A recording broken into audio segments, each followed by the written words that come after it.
หลังนี้จะบอกว่าโชคดีที่ว่าบ้านเดิมเนี่ยตัวสภาพบ้านเดิมมันดีมากมีความเสียหายน้อยอย่างงานส่งงานสีเนี่ยแทบต้องสกิมเลยคือสามารถลงสีได้เลยนะครับผมเนาะงานประตูหน้าต่างอลูมิเนียมเนี่ยก็ไม่ค่อยเยอะเพราะงานอลูมิเนียมพวกนี้ถ้าเกิดว่าเรารื้อปรับไปทั้งหลังนะผมก็ต้องมีประมาณ100,000 กว่าบาทมันค่อนข้างแพงเหมือนกันนะครับแต่หลังนี้ค่อนข้างที่จะเซฟเพราะว่าลูกค้าเนี่ยเลือกใช้ของบางอย่างที่เป็นของเดิมเนาะอย่างเรื่องของระบบไฟเนี่ยใช้ของเดิมฝ้าเดิมไฟเดิมนะครับอลูมิเนียมบางจุดก็ของเดิมนะครับทำให้หลังเนี้ย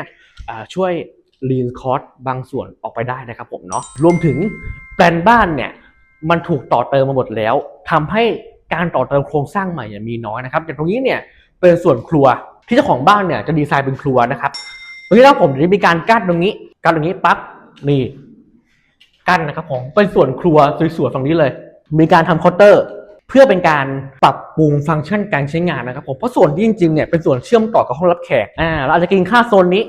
รับแขกโซนนี้ทำข้าวฝั่งนี้